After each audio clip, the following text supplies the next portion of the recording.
Quoi? Qu'est-ce qu'il y a encore? Qu'est-ce que tu lis? Un vieux journal que je viens de trouver. Montre-moi. Ah oui, c'est mon père qui me l'avait donné. Lis-le bien, c'est intéressant. Et d'autant plus utile pour ton cours d'histoire. Service religieux. Jeudi dernier a été célébré un service religieux pour le repos de l'âme et en l'honneur de Maurice Paris, élève sortant de l'école de Châlons. Mort au champ d'honneur, au bois brûlé, près de Saint-Mihiel, à quelques mètres des tranchées ennemies. Par une amère ironie du sort, sa mère, Madame Paris, institutrice, recevait le diplôme de son fils le jour où elle apprenait sa mort. Une assistance très nombreuse entourait la famille Paris, très aimée à Recet, et lui a témoigné une affectueuse et universelle sympathie. 2 allocutions ont été prononcées à la sortie, en termes très touchants et avec une émotion difficilement contenue. Monsieur Martin, adjoint, a rappelé les qualités, les vertus de notre jeune et regretté compatriote. Un ami de la famille a dit à quel entrain, quelle ardeur il est parti, comme il s'est vaillamment comporté sur le front, et enfin combien le glorieux enfant était aimé là-bas, de ses chefs et de ses camarades. Papa! Papa! Quoi? Regarde! J'ai trouvé un article sur le journal. Un article sur un soldat d'ici. Il est mort en 1914. Tué par l'ennemi au bois brûlé. Près de Saint-Mylène. Le pauvre était si jeune, 21 ans. Eh oui, imagine la tristesse de sa famille. Demain, ce sera le 11 novembre. On ira au monument aux morts. C'est la commémoration de l'armistice. Excellente idée, papa.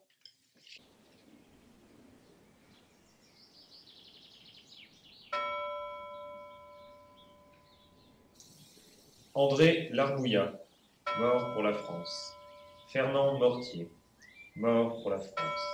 Maurice Paris, mort pour la France. Il y avait quand même beaucoup de morts, alors que nous ne sommes que dans un tout petit village. Eh oui, Roger. Cette guerre a été terrible. Il y a eu 10 millions de morts. Amiot Clément, mort pour la France. Amiot Félix, mort pour la France. Frau Müller, Ja, tja. wenn 18,6 Millionen Soldaten zwischen 1914 und 1918 gestorben sind, dann hat wahrscheinlich jede Familie jemanden verloren. Ja, ganz wahrscheinlich. Hast du schon deine Familiengeschichte erforscht? Nein, noch nie. Ich hatte nicht verstanden, dass die Geschichte uns von ihm betrifft. Aber jetzt werde ich ermitteln. Gut.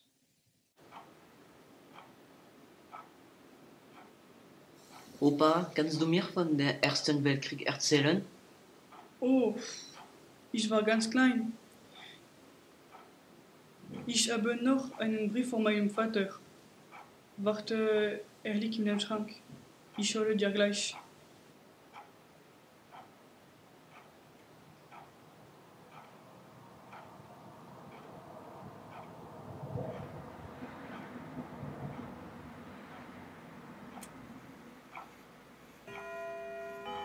Möchtest du mit zum Krieger Dagmar? Ja, gern. Wie ist dein Vater? Josef Bergmann.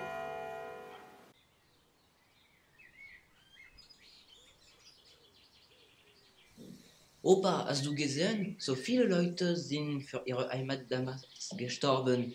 Das ist wahnsinnig. Ja, für einen Krieg, der noch einige Monate dauern sollte, und das hätte noch länger dauern können. Aber der Versailler Vertrag hat uns gerettet. Wir waren die offiziellen Verlierer des Krieges. Das war aber der Preis für die Ruhe. Ich weiß nicht, ob man 1919 wirklich von Frieden sprechen konnte. Die Familien waren sehr stolz, das Leben sehr. Die Welt dort nun ziemlich unstabil und der Zweite Weltkrieg droht schon.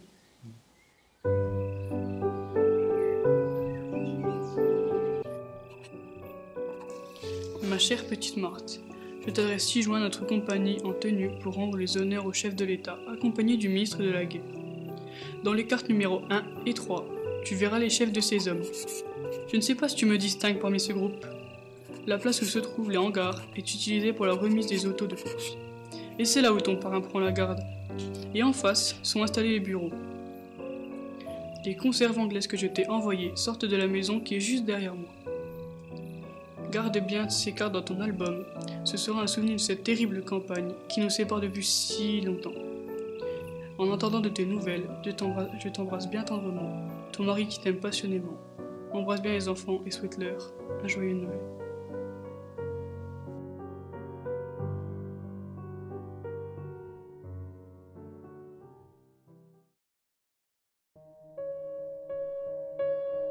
Meine Lieben, ich könnte mir keine bessere Zeit und Gelegenheit denken, nach Hause zu schreiben, als den ersten Weihnachtsfeiertag. Ich sitze hier so gemütlich in warmen Zimmer neben dem Christbaum, esse ab und zu eine Gutzle aus der Schachtel, die mir meine Liebesmutterle so liebvoll gepackt hat, und lasse meine Gedanken in die Heimat schweifen. Vielleicht sitzt ihr jetzt auch im Weihnachtszimmer und lässt und plaudert und esst Gutzle. Wie gern wäre ich bei euch. Mein liebes Baschle, rufe ich dir und deinem Freund Johannes ein herzlich Prosit Neujahr zu. Bleib vor allem gesund, mein Baschle. Vielen, vielen Dank für deine Karten. Das war ein schöner Neujahrgruß. Am meisten haben wir uns natürlich darüber gefreut, dass es dir so gut geht und du so schön seid, als du zum Ausschlafen. Sag mal, Brüderlein, was hat man sich denn unter dem sogenannten Bett vorzustellen? Ein Buntstroh, ein Federkrib oder ein wirklich Franzosenbett? Fein, dass ihr einen so lustigen Leutnant habt, da lernt man ja so gern. Ach, Baschle, ich konnte auch mal dabei sein.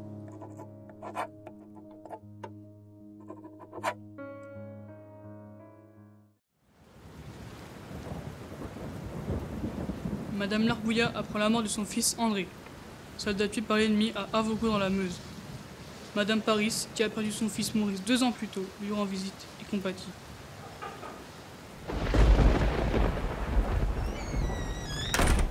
Élise, la guerre va-t-elle nous prendre tous nos enfants? Je n'espère pas. On m'a déjà pris mon fils. Je ne supporterai pas que l'on prenne mon fils cadeau. Souviens-toi, fin décembre 1914, Noël. Ce jour magique est devenu désastreux le jour où mon André nous a quittés. Je suis toujours dévastée. Je suis pressée d'avoir enfin la paix. Nous ne pouvons pas continuer à voir tous ces hommes mourir alors que nous ne pouvons rien faire. Ils se battent pour la France, ils sont si jeunes et innocents comme les jeunes Allemands. Des deux côtés, ce sont les mêmes peines. Mais quand la paix reviendra-t-elle? Ne nous a-t-on pas promis une guerre courte?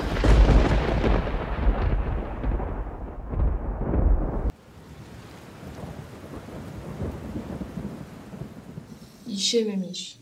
Ich habe zwar für unser Vaterland gekämpft, aber ich fühle mich wie ein Mörderer. So viele Soldaten sind gestorben und das auf beiden Seiten. Denk auch an die verletzt wurden oder einfach wegen dieses Kriegs irrsinnig geworden sind. Manche werden nie wieder in Ruhe leben. Ich habe etwas verstanden. Der Krieg ist ein Gebiet zur Berufssache. Sie wollen die Stärksten sein. Sie wollen die Größten sein. Wer? Die Politiker, die Leiter, die hohen Tiere. Ach ja, du hast recht. Aber wir sind nur einfach Leute. Ja, wir müssen für das Vaterland kämpfen und sterben. Aber sie nicht.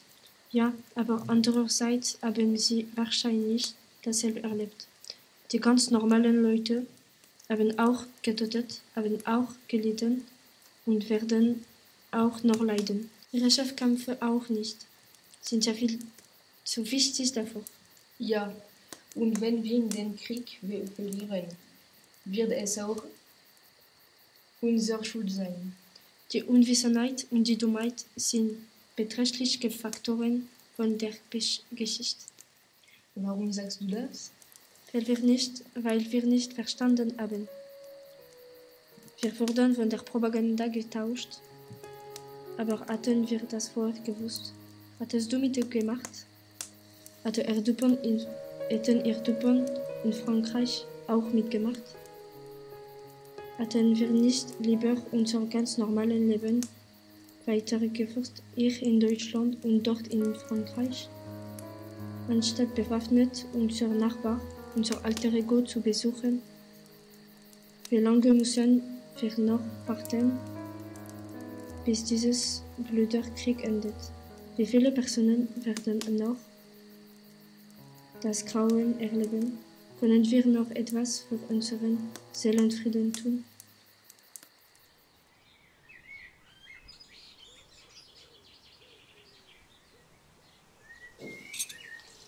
Regarde, Élise, ce que je viens de voir dans le journal local. Il paraît que les Boches veulent la paix. Quoi? Fais voir l'article? Mais ça veut dire qu'on a perdu. Mais non, t'inquiète pas. Ils veulent juste trouver un terrain d'entente pour arrêter cette fichue guerre. Ah, tu crois? Mais tu penses qu'ils vont faire comment? Aucune idée. Il semblerait qu'ils vont proposer un cessez-le-feu. Ou alors les Boches vont hisser le drapeau blanc. Peu importe, je m'en fiche de la façon dont ils vont faire ça. Mais ça me rendra pas mon fils mort en 16, ni toi le tien mort en 14. Mais ça évitera peut-être d'autres malheurs.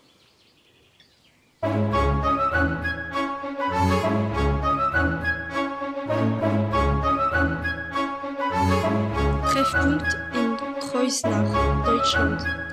Der Reichstag arbeitet an einer Friedensresolution. Das Ziel, eine Schlichtung, damit der Krieg so schnell wie möglich endet. Also, die Sitzung kann beginnen. Auf der Tagesordnung eine Lösung für den Frieden finden. Sie haben das Wort. Meine Herren, die Zeit sind schwer. Dieser Krieg hat schon zu lange gedauert.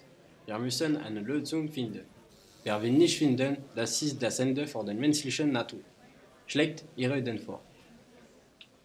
Wir können Sie denken lassen, dass wir an einer neuen Massivzerstörungswaffe arbeiten, sie zu erschrecken. Sie werden sich dann zurücksehen. Nein, wenn wir das machen, dann glauben Sie, dass wir sie angreifen. Sie werden sich mit uns messen oder auch eine neue Waffe erfinden. Etwas anderes. Wir können mit Ihnen verhandeln und Ihnen erklären, dass wir dieses Massaker im Namen des Friedens stoppen müssen.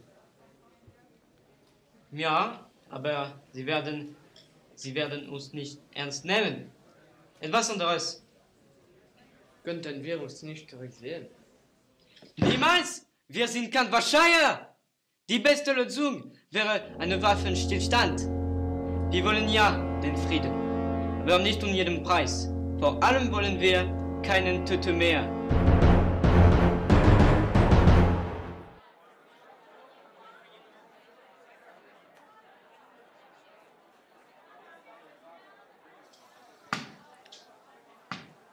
C'est bien calme ici. Monsieur du Mortier, quelle surprise de vous revoir. Comment vous portez-vous? Physiquement, c'est difficile. Moralement, je ne m'en remettrai jamais. La chirurgie et le travail de mes infirmières vous ont sauvé. Mais nous ne pouvons pas toutes sauver les âmes. Regardez où nous sommes. L'année 1918 s'achève, et je suis là, à vous parler. Je ne retrouverai jamais ma vie d'avant. Cette putain de guerre m'a détruit. Enfin, monsieur du Mortier, tout n'est pas si noir. Pensez aux générations futures, qui sans doute auront une vie meilleure. J'espère qu'elles ne connaîtront jamais ce que j'ai vécu, et que la paix restera à jamais gravée dans la pierre.